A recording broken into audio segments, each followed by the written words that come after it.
My daughter-in-law married my son solely to claim to my house. She arrived after the wedding with her suitcase, her smile as sharp as a knife, and the arrogance of someone who believed she had already won. I wish I could tell you she married him out of love or kindness or even companionship, but I cannot lie. From the very first moment, I knew why she had chosen my son. It was not for his gentle heart. Before we continue, please subscribe to the channel and comment where you are watching from. Nor his dreams of building a family. No, it was for the walls around us, for the bricks I had laid with my own hands, for the roof I had spent 40 years maintaining through sweat, sacrifice, and nights where I worked until my body broke. My house was her target, her prize, and I was the fool she thought she could easily defeat. The moment she stepped into my home after the wedding, dragging her expensive bags across my floor without so much as removing her shoes, I understood the truth. Her eyes didn't wander to family photos or the old oak table worn down by decades of meals and conversations. Instead, they lingered on the structure itself, on the rooms she now thought of as hers, on the foundation she had never helped build but already believed she owned. She smiled at me then, a smile that did not reach her eyes, and in that smile I heard the echo of every greedy word she must have whispered to herself while planning this marriage. My son, poor boy, stood beside her with pride. He held her hand like a man who believed he had been chosen, who believed this woman saw him, loved him. He did not see the way her lips curled when he wasn't looking. He did not notice the way she dismissed my presence as if I were no more than an obstacle. He did not hear the way she claimed the house under her breath, as though merely speaking the words could make them real. But I did. I saw everything. That day was the beginning. I will never forget the hollow ache in my chest as I stood in the doorway, watching her walk through the house as if she had conquered it. She moved from room to room with the arrogance of someone inspecting her new property. My son followed like a shadow, utterly blind to the truth. I wanted to scream at him, to grab him by the shoulders and shake him awake, but I swallowed the words. I knew what they would do. Dismiss me as old, bitter, jealous. They would laugh and brush me aside. So I stayed quiet. I let her believe I was weak, that I was blind, that I was already defeated. But inside me, something shifted. Betrayal burns deep, and betrayal from your own blood cuts deeper still. My son had brought this woman into my life, into my house, and in her eyes I was nothing but the final obstacle between her and ownership of everything I had worked for. But she made one mistake, a mistake she still doesn't realize to this day. She thought she was clever. She thought she had already won. She thought I was too old, too tired, too naive to stop her. That day, as she walked through my home like a queen inspecting her kingdom, I made myself a promise. She would regret underestimating me.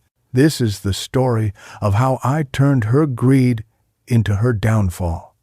And it all began the moment my daughter-in-law arrived after the wedding with her suitcase and her hunger for my house. This house is not just wood and brick.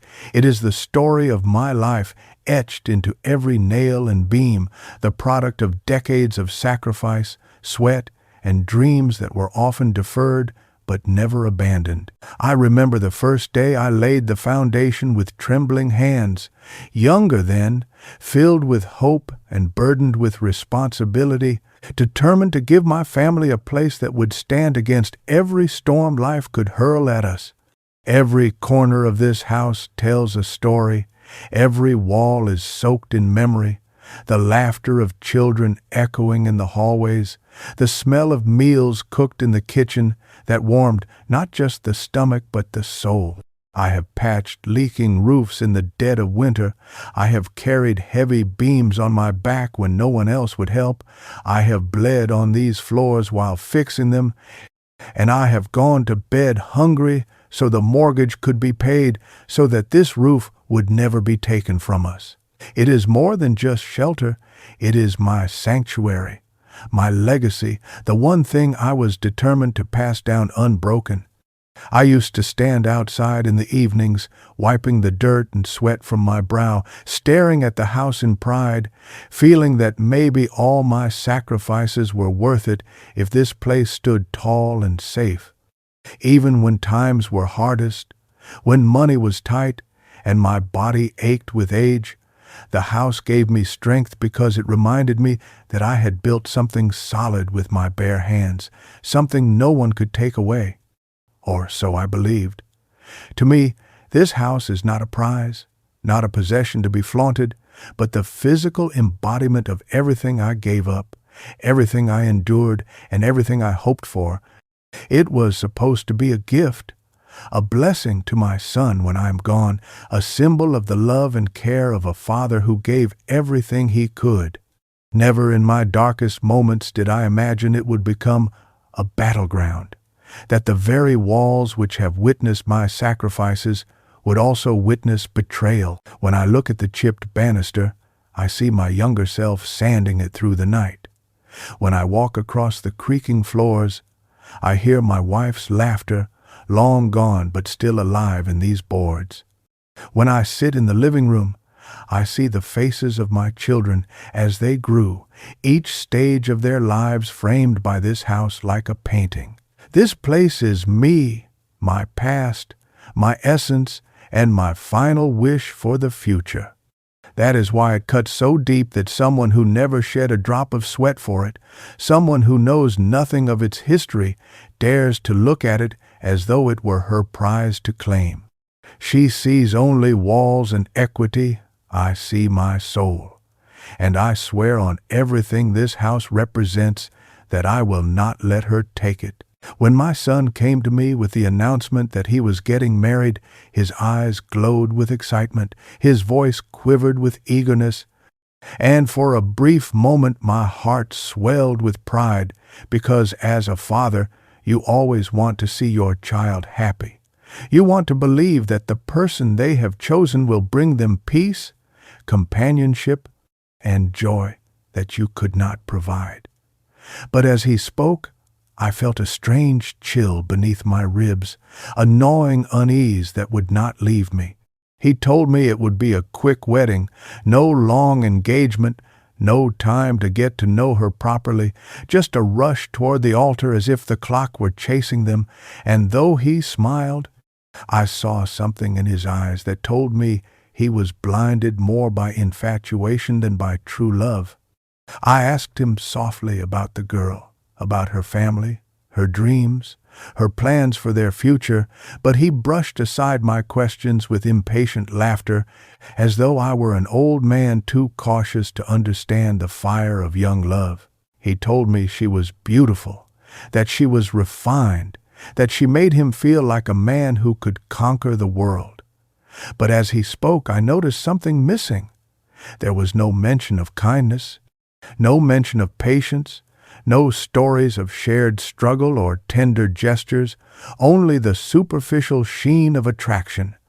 The first time I saw her, when he brought her briefly to the house, my unease deepened because, though she greeted me politely, her smile was cold, and her eyes did not linger on me or even on my son. They wandered over the walls, the ceilings, the furniture, as if cataloging assets rather than meeting a family. She sat in my living room like a guest already planning her takeover, her gaze sliding past the history of the home and focusing only on its material worth, and though I felt a knot tightening in my chest, I swallowed it down because what father wants to be the one to sour his son's happiness? I told myself that perhaps I was being unfair. Perhaps my years had made me too suspicious. Perhaps she was nervous. Perhaps she would warm up with time. And I reminded myself that my son's joy mattered most. But still, when he clasped my shoulder and told me that in just a few short weeks they would be husband and wife, I forced a smile that did not reach my heart. Something inside me whispered that she was not here for him, not really, but for something else, something larger, something she had already set her sights on. I wanted to warn him, to tell him to slow down, to think carefully, but the way he looked at her, the way his voice softened when he said her name, told me that any word of doubt from me would only push him further into her arms. So I kept silent, hiding my unease behind a father's tired smile, even as I felt the first stirrings of a storm I could not yet name, a storm that would soon crash through the walls of my house and threaten everything I had worked for. The first true meeting with my daughter-in-law is etched into my mind like a scar because from the instant she crossed the threshold of my home, I knew in my bones that something was not right, even though she wore the mask of politeness that society demands. She greeted me with carefully measured words, soft enough to sound respectful, yet hollow enough to reveal the absence of warmth, and though she extended her hand with a perfect little smile, her eyes betrayed her, for they were not looking at me, not truly. They were darting past my shoulder, scanning the walls, the staircase, the archways, as though she were taking silent inventory. I have lived long enough to recognize hunger when I see it, not the hunger of the body but of ambition, of greed, of entitlement, and in that moment her gaze made me feel like a man standing in front of a predator disguised in silk. My son beamed beside her, glowing with pride as he introduced her, his voice rising with affection as though he were unveiling a treasure, but I noticed the way her hand slipped out of his quickly, almost impatiently, as if his affection was nothing more than a necessary tool to get her what she wanted.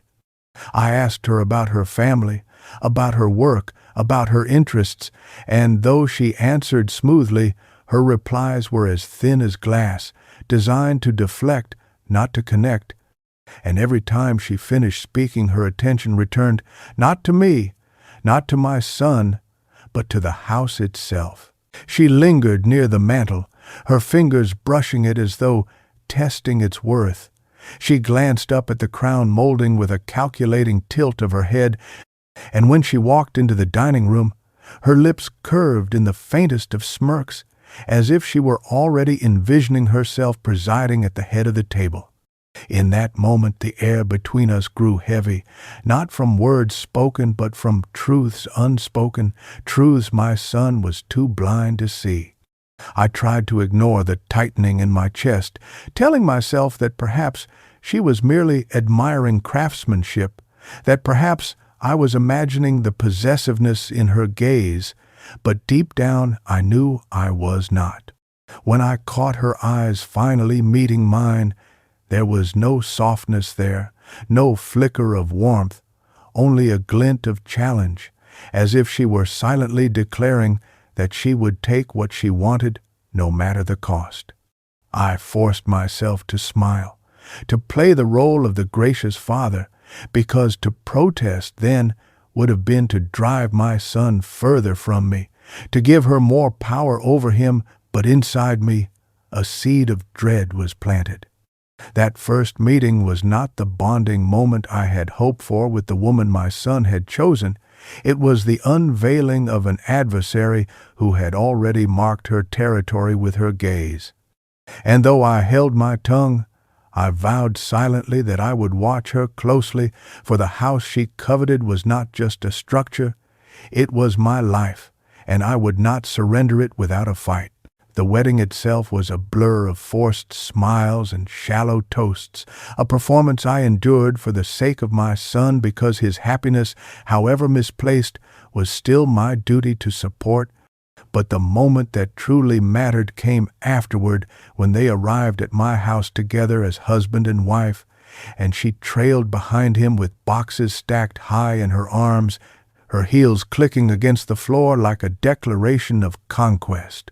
She did not wait to be invited in, did not pause to ask where her things might go. She simply swept inside, as though the vows spoken at the altar had instantly granted her dominion over everything within these walls. My son, still glowing with newlywed pride, looked at her as though she were a queen taking her rightful throne, and he carried in more of her belongings with a grin that cut me deeper than he realized, because it told me he saw nothing wrong, nothing alarming, only love where I saw entitlement.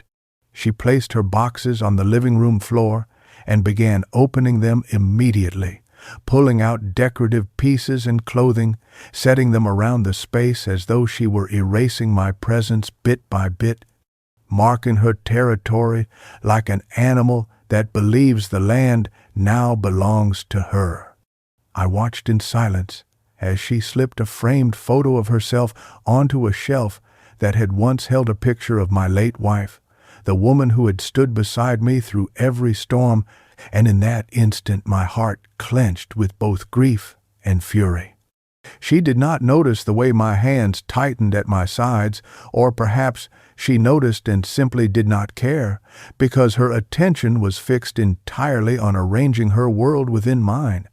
She walked through the house giving instructions to my son about where she wanted her things, her voice sharp with authority, and he obeyed without hesitation, blinded by affection that to me seemed more like chains than love. It was not simply that she moved her belongings in, it was the way she carried herself, the way she looked around the house with satisfaction, the way she sat on the couch like a ruler surveying her new kingdom. Every gesture screamed ownership, every word dripped with the assumption that she was no guest but the rightful lady of the house. I said nothing, though inside me a storm brewed, because I knew any protest would only feed her arrogance and deepen her grip on my son. Instead, I watched, I observed, I memorized each smirk, each glance, each word that revealed her true intentions, and I tucked them away like weapons for the day I would need them. That night, as I lay awake in the silence of my room, I could hear her laugh echoing through the house, loud and confident, a laugh that told me she already believed she had won. But what she did not know, what she could never have imagined, was that her arrival with those boxes was not the beginning of her triumph. It was the first step toward her downfall, because from the moment she claimed my house as her own, I began to plan how I would take everything back. It did not take long before the entitled demands began, slipping from her mouth, not as requests but as orders disguised with the thinnest veneer of politeness. And though my son treated each suggestion as if it were inspired genius, to me they were daggers sinking deeper into the heart of my home. She walked into the living room one morning, glanced at the old couch that had been with us through decades of family gatherings, and with a curl of her lip declared that it was outdated, that it needed to be replaced with something more modern and elegant, words that to her meant expensive and soulless. My son nodded eagerly, promising they would shop for a new set soon, and I stood silently, feeling as if the memories woven into those cushions were being discarded like trash. Next, she moved her attention to the walls, complaining about the paint color that I had chosen years ago with my late wife, a shade that had comforted us through winters and brightened countless family dinners. But to her it was drab. It was uninviting. It did not reflect the kind of image she wanted to project to her friends.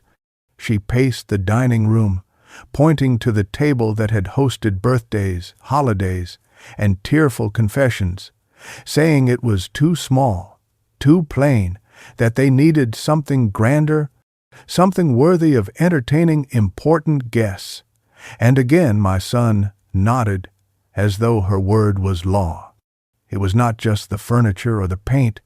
It was the way she asserted control over spaces she had never lifted a finger to create, her voice ringing with certainty as though she were the rightful owner, making improvements rather than an intruder, erasing history. She suggested tearing down the curtains, replacing family photos with framed prints of her own choosing, and even hinted that my bedroom could be repurposed someday to make the house flow better. Each demand was another stone in the wall she was building around me, a wall that pushed me further into the role of an unwanted guest in the very home I had built. My son seemed blind to it all, caught in the spell of her confidence, mistaking her arrogance for sophistication, her disrespect for vision. I wanted to shout, to remind him of the years of sweat that had gone into every corner of this place, to tell him that love does not strip away the past to make room for vanity. But I held my tongue because I knew anger would only push him deeper under her influence. Instead, I observed, I listened, I let her believe I was powerless, an old man too tired to resist, and in doing so I gave her rope enough to hang herself. The more she demanded, the clearer her intentions became, and though my heart ached as I watched her try to erase the life I had built, another part of me grew colder, sharper, more resolved.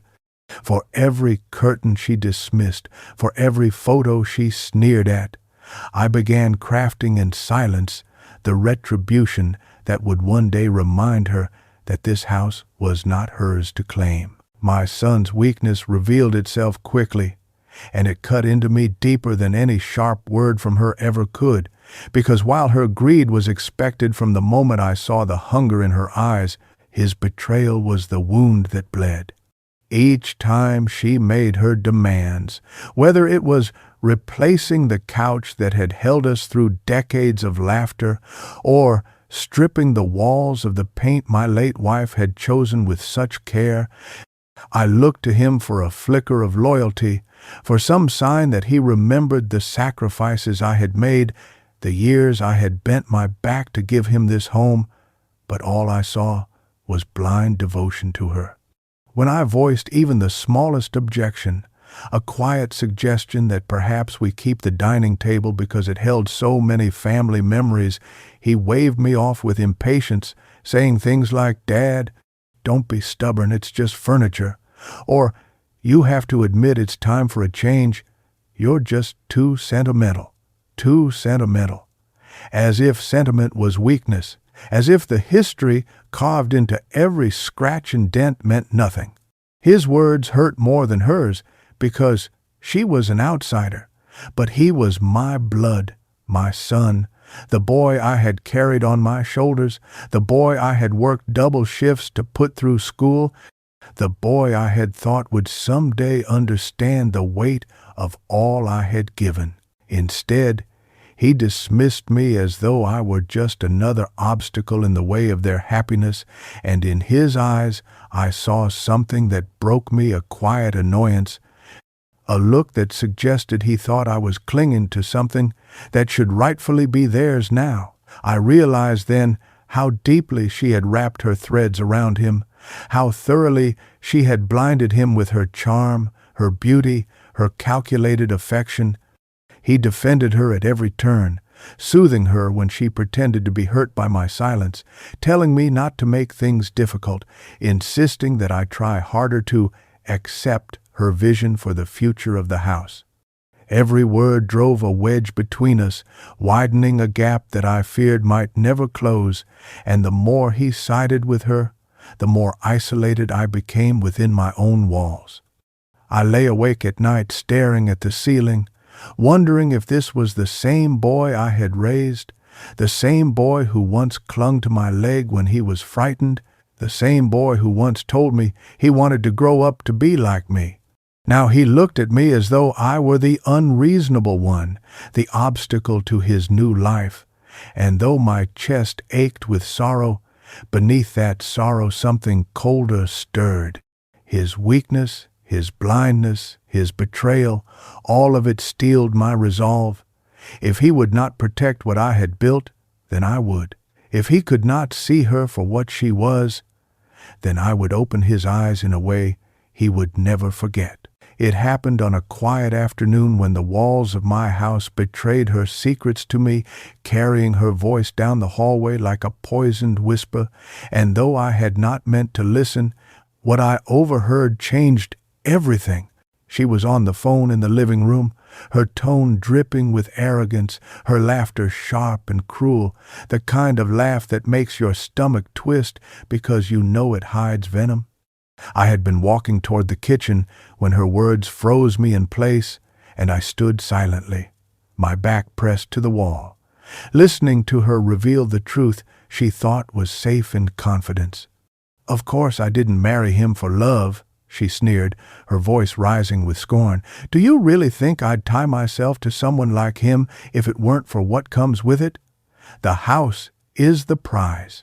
His father is old, stubborn, but he won't be around forever. Once we convince him to sign it over, it'll all be ours." My breath caught in my throat, my hand trembling as I reached for the edge of the counter to steady myself, because hearing her cruelty spoken aloud stripped away the thin veil of civility she had worn. She laughed again, telling her friend how gullible my son was, how easy it was to manipulate him with affection, how she only needed to play the part of the devoted wife long enough until the deed was in their hands. "He's blinded by me," she boasted, "and the old man is just sentimental. He thinks his memories mean something. He'll give in eventually. They always do." Her words struck me harder than any physical blow could, each sentence a dagger cutting into everything I had believed, everything I had sacrificed for. My son, my own flesh and blood, reduced in her eyes to nothing more than a tool, a means to an end, and me, the father who had built this house from sweat and sacrifice, dismissed as an old fool too sentimental to fight back. I felt the blood pounding in my ears, the ache in my chest twisting into something sharper, something colder, and, as much as her words wounded me, they also opened my eyes completely. There was no more room for doubt, no more excuse to pretend she might change, no more hope that my son's love for her might soften her.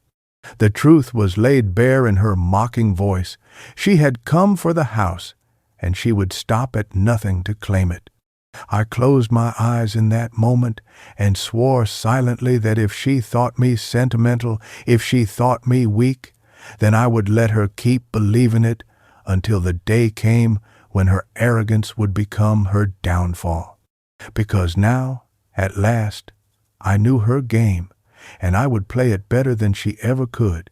When I think back on the years it took to build this house and the life within it, the weight of my daughter-in-law's betrayal becomes almost unbearable, because every brick, every nail, every hour of labor was carved from sacrifices I made willingly for the sake of my family, sacrifices that now feel mocked by her greed.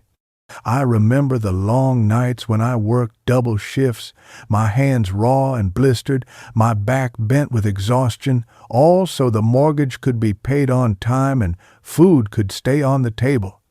I remember patching the roof during a winter storm, the icy wind cutting through my coat, my fingers numb, yet I climbed the ladder because if I didn't, water would seep into the walls and undo years of effort.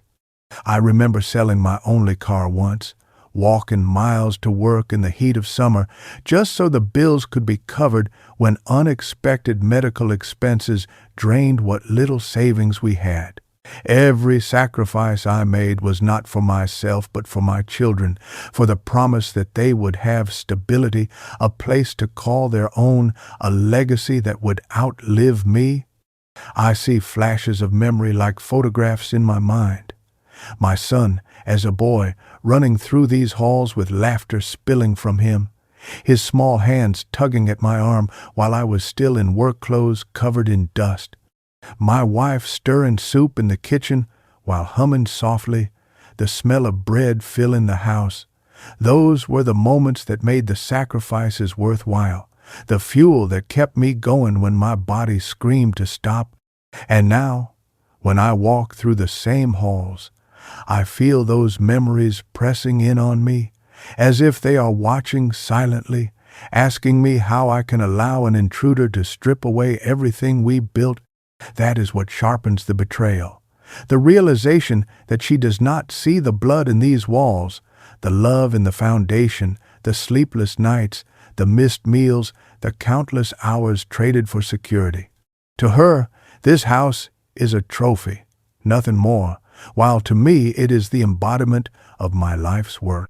To hear her scoff at my sentimentality, to hear her plot to rip away everything I have protected, is like hearing someone spit on my very soul.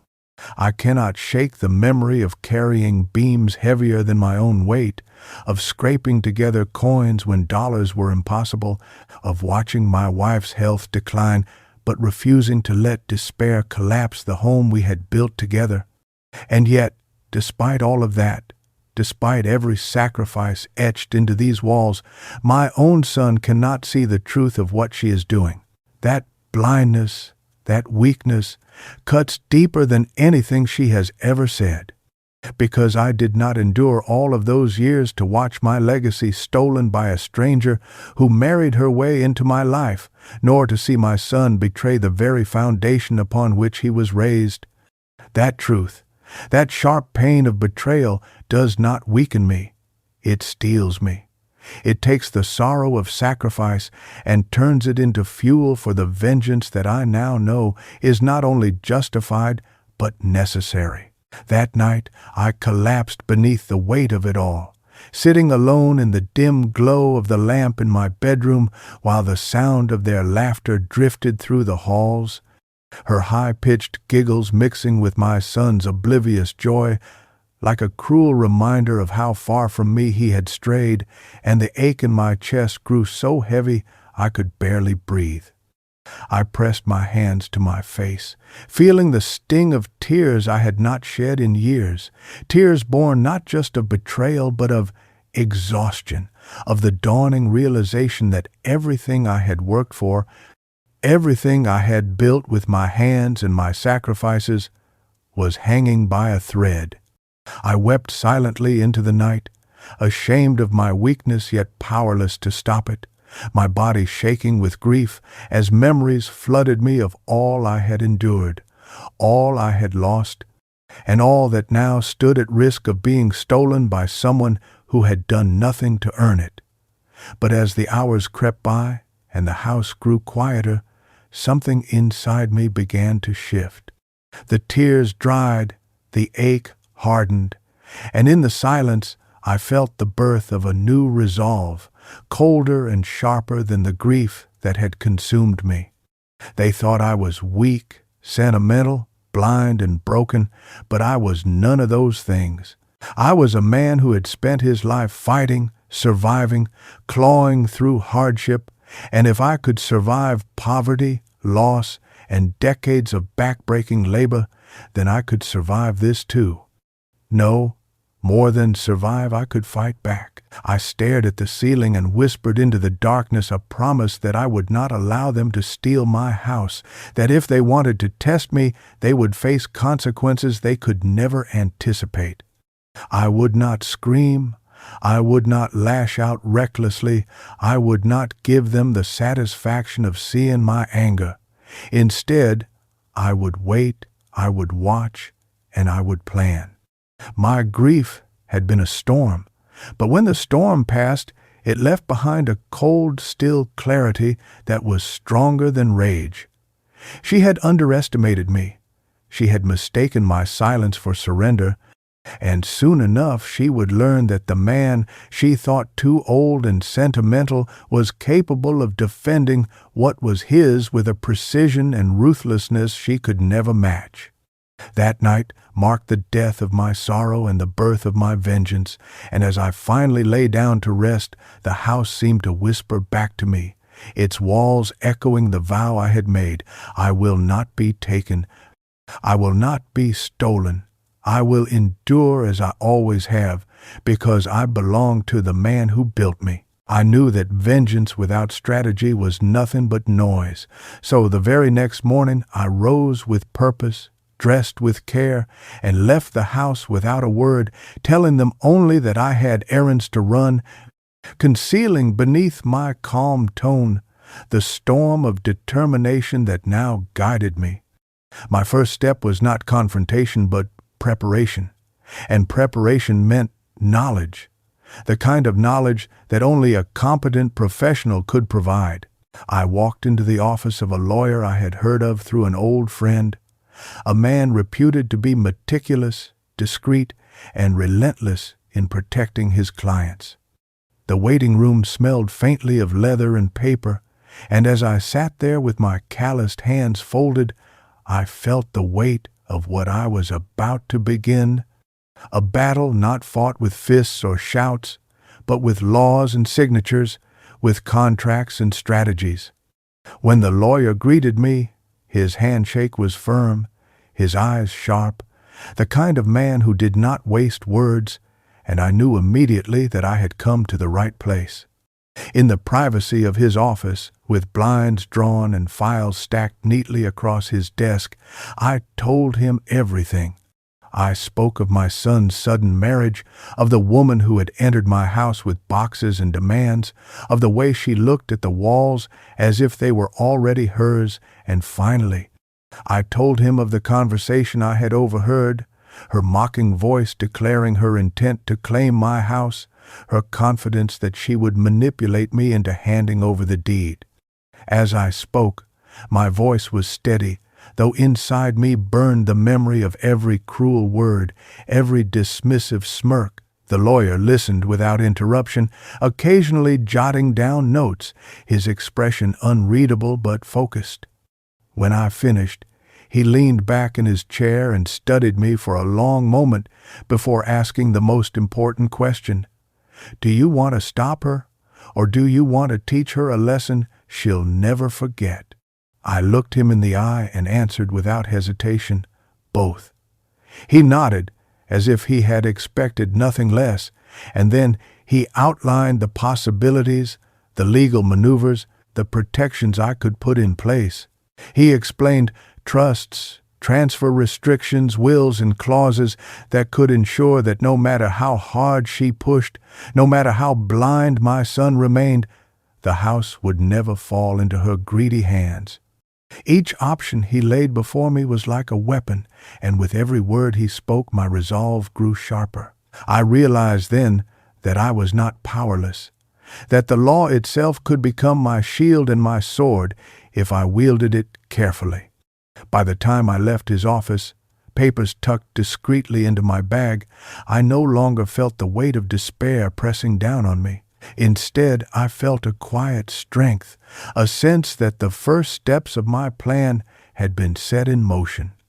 She believed she had me cornered, but she did not know the battlefield had already shifted, and from that day forward, I would fight her not with anger, but with cunning, patience, and iron resolve. From that day forward, I wore the mask of a submissive old man, the mask she so desperately wanted to see, and it fit me well because it allowed me to move unnoticed, to watch silently as her arrogance grew unchecked.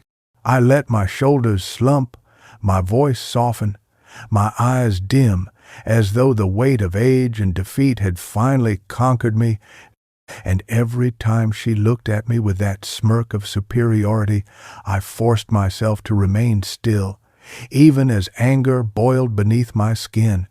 I became the quiet shadow in my own home, sitting silently at the table while they spoke over me, nodding absent-mindedly when she rattled off her plans for redecorating, allowing her to believe that I had surrendered, that I had accepted her vision of turning my house into hers. My silence became her fuel, and with every passing day she grew bolder, her voice sharper, her demands more brazen, and no longer suggestions but commands issued with the confidence of someone who believed victory was already hers. My son, blind and obedient, followed her lead, defending her with words that cut into me like knives, telling me not to worry, telling me to let her handle things, treating me as though I were nothing more than a relic taking up space. But what they never realized was that while I sat in silence, I was watching, listening, memorizing. I noted the way she strutted through the house, her eyes gleaming with possessiveness, her laughter ringing out as she mocked my habits when she thought I could not hear. I noted the way my son's voice shifted whenever she prodded him, how easily he folded under her gaze, how quickly he agreed to whatever scheme she proposed. I watched the transformation of my house under her touch, the curtains ripped down, the photos replaced, the furniture rearranged, and though it pained me to see, I let her do it because, with every act, she incriminated herself further, exposing the depth of her entitlement, weaving her own rope tighter. In her eyes, I was the perfect victim, too weary and sentimental to fight back, and I allowed her to believe it, even exaggerated it, sometimes fumbling with my keys, sometimes sighing heavily as though defeated, each small act reinforcing the illusion. But inside, I was sharper than I had ever been, each detail I observed fitting neatly into the plan I had begun with the lawyer, each arrogant word she spoke strengthening my resolve. I had learned long ago that patience is a weapon, that silence is not weakness but strategy, and so I endured their arrogance, like a hunter waiting in the brush, letting them grow careless, letting them believe the prey had given up.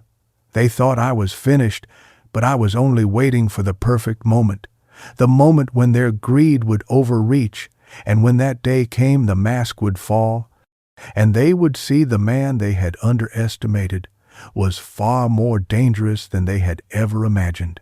The day inevitably came when her whispers to my son transformed into a united front, when the pretense of politeness was finally discarded and their true intentions were laid bare. And though I had anticipated it with grim certainty, the sting of it still cut deep. They sat me down in the living room, my own living room, where the air was thick with tension, masked by forced smiles, and my son cleared his throat nervously before speaking, his words rehearsed, fragile, but laced with the weight of her influence. "Dad," he began, "we've been thinking it might make sense if you transferred the house into our names now, for the future, to make things easier." His voice cracked slightly, betraying his discomfort, and before I could respond, she leaned forward, her eyes glittering, her tone sweet but sharpened like a blade. "It's not just for us," she added quickly. "It's for you too. You shouldn't have to worry about all the paperwork, the upkeep, the responsibility. We'll take care of everything. You'll finally be able to relax. Isn't that what you want?" I studied their faces, my son's earnest mask of concern, her carefully practiced sympathy, and I felt my blood run cold because beneath their words was nothing but greed disguised as love. I asked them softly, almost timidly, what the rush was. Why now, when I was still alive, still strong enough to manage my own affairs? But she laughed lightly, as if my question were foolish, brushing it off with a wave of her hand. "It's just practical," she insisted. "Everyone does it. Besides, think of it as a gift to us, a way of securing the future of your family." Family. The word tasted bitter on my tongue as I listened to her twist it into a weapon, using it to mask her hunger, and I looked to my son for some flicker of hesitation, some sign of loyalty, but he nodded along with her, repeating her words as though they were his own thoughts. "It's really for the best, Dad," he said, and the way he looked at me then, pleading, expectant, made my heart ache because I saw how thoroughly she had blinded him, how completely he had surrendered his judgment to her will. They pressed harder, she painting pictures of how comfortable my life would be once the house was theirs to manage, he assuring me that it would all stay in the family, that I could trust them, that nothing would change. But I knew better. I could see the flicker of triumph in her eyes every time she thought she was closer to breaking me, and though it tore at my soul to hear my son speak words that were not his own, I forced my face into the mask of hesitation she expected, letting them believe that their pressure was working. I lowered my eyes, sighed deeply, and told them I would think about it. And the way her lips curled into a satisfied smile as she squeezed his hand told me she believed the victory was already hers. What she did not know, what neither of them knew, was that the trap was already being set, and by pushing for the deed they had given me exactly what I needed: proof of their intent, evidence of their greed, and the justification to strike when the time was right. I let them see what they wanted to see: the image of an old man burdened by years, weary from conflict, uncertain of his own strength, and in doing so, I handed them a false sense of victory that they eagerly devoured. When she brought up the deed again over dinner, her tone soft and saccharine but her eyes sharp with calculation, I sighed heavily and stared down at my plate as though her words weighed on me more than I could bear. "Maybe you're right," I muttered, just loud enough for them to hear, my voice carrying the tremor of hesitation, and I watched from the corner of my eye as her posture straightened, her smile stretching wide in triumph. My son, desperate for peace, squeezed her hand and looked at me with relief, believing the battle was nearly over, and though it broke me to see his joy rooted in my supposed surrender, I forced myself to play the part. I allowed my shoulders to sag, my words to falter, my tone to carry the uncertainty of a man wrestling with change, and every time they pushed a little harder, I gave just enough ground to feed their arrogance. She began to speak openly then, already discussing which furniture she would replace first, which rooms would be repainted, what changes she wanted to make once the paperwork was done, and I nodded along absently as though too tired to resist. Inside, however, my mind was sharper than ever, cataloging every arrogant declaration, every careless slip of the tongue, every detail that exposed her greed in plain sight. I let her believe she had outwitted me, that her charms and her persistence had worn me down, and in her confidence she revealed more of her plans than she ever would have if I had fought her directly. At night, when I retreated to my room, I replayed the day's charade in my mind, feeling both the sting of humiliation and the thrill of knowing I was leading them exactly where I wanted them. Each act of feigned weakness was another step in the dance, another thread in the web I was spinning around them, and though it pained me to appear submissive in my own home, I reminded myself that this performance was necessary, that patience would deliver the justice they deserved. She thought she was the puppeteer pulling my strings, but in truth, she was the one being guided, every move she made tightening the noose she had woven with her own arrogance. The more convinced they became of their impending victory, the sweeter their eventual downfall would be, and as I lay awake in the silence of my room, I whispered to myself the promise that had carried me this far. They may think me weak, but weakness is only the mask that hides the strength of a man who has endured more than they could ever imagine. While they busied themselves with plans for curtains and paint colors, I was busy with preparations far more consequential, the kind that would determine the future of the house they believed was already theirs. Quietly, discreetly, I visited the lawyer again, carrying with me the documents that would become the shield of my legacy. Together, we reviewed my will, line by line, stripping away any loophole that might allow them to twist the law in their favor. The house, the land, everything tied to it would be placed into a trust that bypassed their greedy hands entirely, its ownership protected under clauses so ironclad that no amount of manipulation or deceit could ever penetrate them. I signed new papers with steady hands, each stroke of the pen feeling like a declaration of war, each notarized page another weapon placed firmly in my arsenal. My son's name was not on them, nor hers, and I made certain that even if I left this world tomorrow, the house would remain untouchable, bound by law to a future they could not alter. Beyond the will, I arranged for the deeds to be safeguarded, adjusted ownership records to reflect changes they would never be told about, and locked away key documents with the lawyer who assured me that their secrecy would be absolute. In my day-to-day life, I maintained the role of the tired father, feigning hesitation whenever they brought up the subject of transferring ownership, but in truth, every hesitant sigh, every weary expression was nothing more than a performance. While behind the curtain, my plan grew stronger, more complete.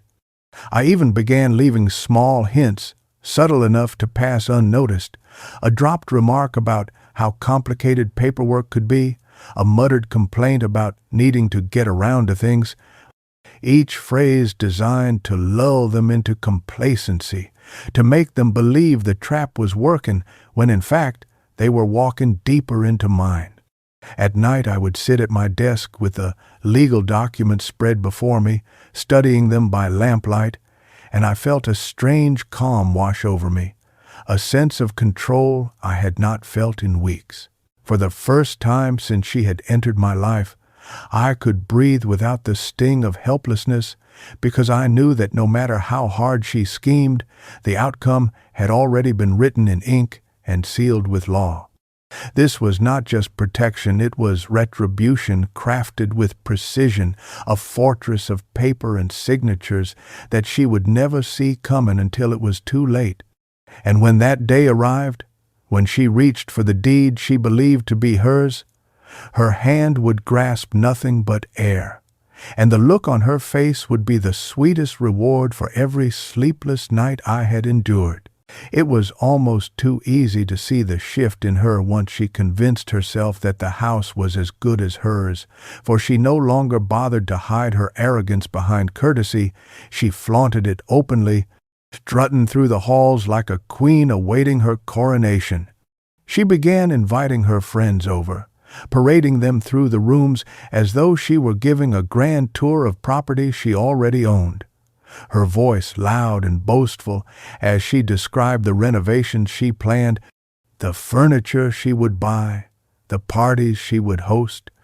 I would sit quietly in my chair, the role of the weary old man firmly in place, while she gestured to the walls and declared how everything would soon be redone, and her friends, equally shallow, nodded eagerly, congratulating her as though the victory had already been secured. I watched their laughter fill the rooms, poisoning the air that had once held the sound of my children's joy, and though my fists tightened in my lap, I forced my face to remain neutral, knowing that every arrogant word she spoke was another step toward her undoing.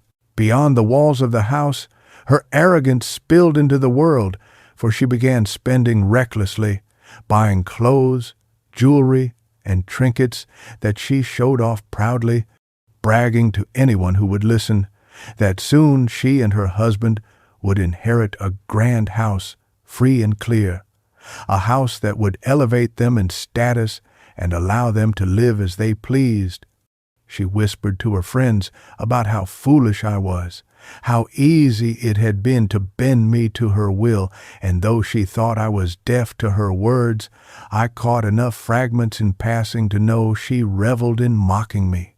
My son, blinded and adoring, seemed oblivious to the damage she was doing, his pockets emptying faster than ever as she spent with abandon.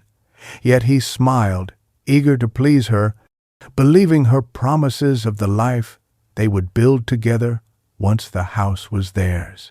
I watched the cracks begin to show in their finances, saw the bills pile up, saw her demand more from him, while she gave nothing in return, and still he clung to her as though she were his salvation instead of his downfall. Every purchase she flaunted, every careless boast she made to her friends, every arrogant step she took inside my house only deepened my resolve, because it proved beyond doubt that she was no longer cautious, no longer guarded. She believed she had already won, and that belief would make her fall all the more brutal. I kept my silence. I played my role, and I let her dig her own grave with each extravagant display, knowing that soon enough the walls she paraded through so proudly would bear witness to her humiliation. The moment of confrontation arrived with the weight of inevitability, a day they had built up in their minds as the moment of triumph, the moment when I, the weary old man, would finally hand over the house to them. They called me into the living room, papers in hand, their smiles broad and confident, the air thick with the scent of victory they believed was already theirs. My son's hands trembled slightly as he held the pen, not with doubt but with eagerness, desperate to complete what he thought would secure their future, while she stood beside him with a gleam in her eyes that spoke of conquest, of a predator ready to sink her teeth into prey she believed had already surrendered. "Dad," my son said softly, "it's time. We've prepared everything. Once you sign, everything will be official, and you won't have to worry about anything anymore." She chimed in quickly, her voice syrupy, sweet, but dripping with arrogance.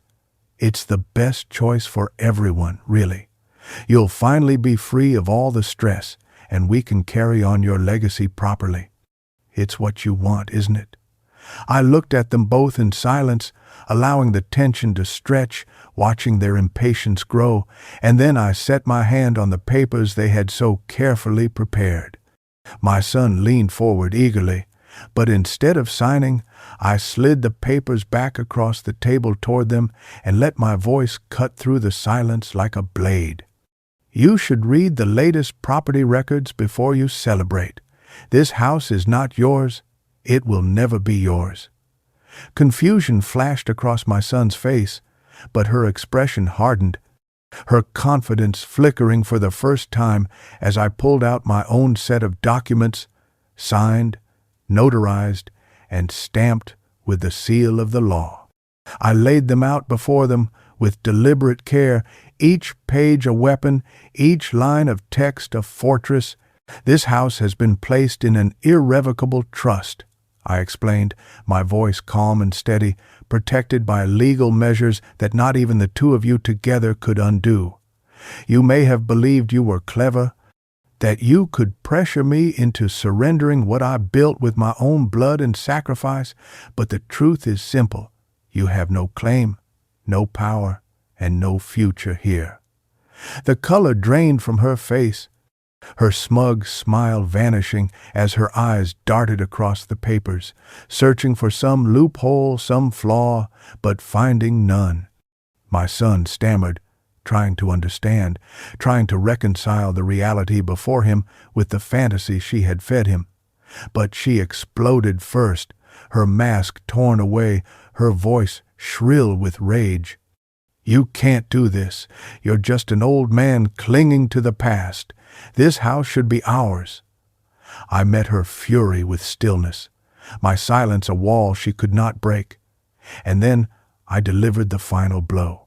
"This house belongs to me and always will, until the day I choose otherwise.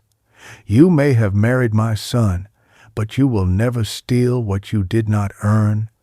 The law is already written, and you are nothing here." The room fell silent, except for her ragged breathing, the weight of her defeat pressing down on her as the truth sank in. For the first time since she entered my life, it was she who looked small, cornered, and powerless. And the taste of that moment was sweeter than any victory I had ever imagined.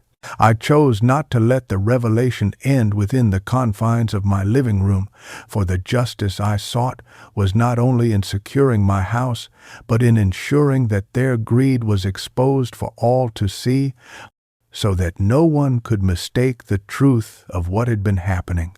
The opportunity presented itself when they insisted on arranging a family gathering under the pretense of celebrating the new chapter in our lives, a celebration she orchestrated with smug delight, confident that by then I would have surrendered the house into their names. They invited relatives, close family friends, even neighbors who had known us for years, and I agreed with a docile nod, hiding the satisfaction that burned quietly within me. On the day of the gathering, they stood tall before everyone, her voice dripping with pride as she spoke of the future, hinting boldly that the house would soon be under their care, that I could finally rest easy, knowing they were taking responsibility. I sat silently among the guests, listening as their arrogance grew, watching as nods of approval and murmurs of surprise rippled through the crowd, until at last the moment came. I rose slowly, deliberately, the room falling quiet as all eyes turned toward me, and I placed the sealed documents from my lawyer onto the table in front of them.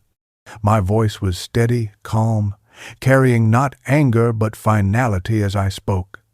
Since there seems to be some confusion, I want everyone here to know the truth. This house has been placed in an irrevocable trust, its future secured beyond question. No one, no matter their manipulation or their greed, has any claim to it. It is protected, untouchable, and will remain so for as long as I live. A murmur swept through the room, whispers rising as her face drained of color, her confident smile cracking into panic. My son looked stricken, his eyes darting from me to her, his mouth opening and closing with words he could not form, while she stood frozen, her carefully constructed mask collapsing in front of our entire family. I watched as shame burned across her features, as relatives whispered to each other, as neighbors exchanged knowing glances, the story writing itself in the silence that followed. One bold cousin even asked outright, "So all this time you were trying to take the house?" And though she sputtered in denial, the truth was already laid bare. Her previous boasts and careless words too well known to those who had listened to her arrogance in the weeks before. The humiliation was complete, the victory undeniable, for not only had I secured my house, I had stripped her of the one weapon she valued most, her image of control. Now she stood before the family, exposed as a gold digger, her greed no longer whispered in secret but displayed under the harsh light of truth, and no amount of charm could erase the contempt that now filled the room. That day was not merely the end of her scheme, it was her public unmasking, and the look in her eyes as she realized everyone saw her for what she truly was will remain with me as one of the sweetest moments of my life. The silence that followed her public unmasking was unbearable for my son, and I could see the weight of realization crashing down on him like a wave that threatened to drown him. His eyes, once filled with devotion for her, now flickered with confusion, then disbelief, and finally the unmistakable sting of betrayal. He turned to her, his voice trembling, demanding to know if it was true, if all the things she had said to her friends, all the pressure she had placed on him to demand the house, had been nothing more than a calculated act. For a moment she tried to maintain the mask, her lips curling into a fragile smile, her hand reaching for his arm, whispering that it was all a misunderstanding, that I had twisted things against her. But when he pulled away, when he looked at her with suspicion instead of blind love, her mask slipped entirely. The sweetness vanished from her tone, replaced by sharpness, venom, the voice of a woman who no longer cared to pretend. "Of course I married you for the house," she snapped, her eyes flashing with fury. Did you really think I cared about your boring little life? Without me, you're nothing, and without this house, you're even less." Gasps rippled through the family gathered in the room, but it was the look on my son's face that broke me, the devastation of a man who realized the love he had clung to was nothing but smoke and mirrors. His shoulders slumped, his lips parted in disbelief, his eyes wet with tears. He tried to fight back.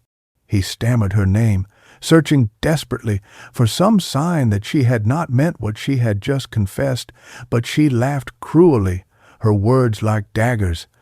"Don't look at me like that. You were easy, pathetic, really.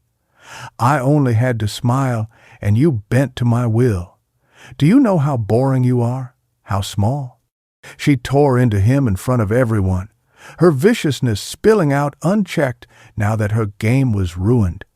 My son's face crumbled as her words battered him, the man who had once defended her against me now standing hollow, stripped of every illusion he had clung to. He looked at me then, shame burning in his eyes, as though silently apologizing for not believing me, for siding with her when I had tried to protect him. I held his gaze without anger, for though his weakness had wounded me, the truth now stood between us, clear and undeniable. He had been used, and the woman he thought was his partner had never seen him as more than a stepping stone to what she truly wanted. In that moment, her downfall was complete, because not only had she lost the house, she had destroyed the only ally she had left. My son stood there, broken and humiliated, but also free at last from her illusions, while she raged like a trapped animal, lashing out at anyone who dared to look at her with pity. The mask was gone, the truth exposed, and though my son's heart was shattered, the poison had finally been drawn out of his life. The end came not with shouts or violence, but with the quiet certainty of truth, for once her mask had fallen and her venom had spilled out for all to see, there was nothing left for her to cling to. The family who had once humored her now turned away in disgust, their whispers sharp, their judgment cutting deeper than any words of mine could, and even my son, broken and humiliated, could not look at her without seeing the hollow lie of their marriage. She raged, of course, flinging accusations, spitting insults, demanding that someone take her side, but no one did. She stormed through the house like a wild storm, grabbing her belongings in haste, her heels striking the floor with a fury that only underscored her defeat. And then she was gone, cast out not by force of my hand, but by the weight of her own arrogance, the door slamming behind her like the final punctuation of a chapter that had nearly destroyed everything I had built. The silence that followed was heavy, but it was not the silence of grief. It was the silence of peace, the kind that comes when a poison has been drained from a wound. I walked through the room slowly, my hand brushing along the familiar walls, and for the first time in months I felt the house breathe with me again, no longer suffocated by her greed, no longer shadowed by her entitlement. My son sat quietly in the corner, his head bowed, and though his shame was heavy, I placed a hand on his shoulder, not in anger but in quiet forgiveness, for I knew he had been blind, and blindness is not malice, though it can wound just as deeply. He whispered apologies, his voice cracking, and I told him only that the lesson had been learned, that what matters now is not the pain of the past, but the strength to move forward wiser than before. The house remains mine, secured beyond their reach, every brick and beam still bound to the sacrifices that built it, and in that truth I found vindication. But more than that, I found peace. For though betrayal had cut me and grief had nearly broken me, I had risen, I had fought, and I had won, not with fists, but with patience, strategy, and unshakable resolve. Let them call me sentimental, let them call me stubborn, those words mean nothing compared to the truth that I defended what was mine, and in doing so, reclaimed my dignity. This house stands as it always has, a testament to endurance, to sacrifice, to the quiet strength of a man underestimated too many times. And if there is a lesson in this story, it is this: greed may be loud, arrogance may be bold, but neither can overcome the steady resolve of a heart that refuses to yield. I am old, yes, but I am not weak, and this house will remain not as a trophy for the unworthy, but as the living legacy of everything I have fought to protect. Your time means a lot. Thank you for listening to my journey. If you enjoyed this story, don't forget to like the video, subscribe to the channel, and share your thoughts in the comments. To hear the next story, just click the box on the left.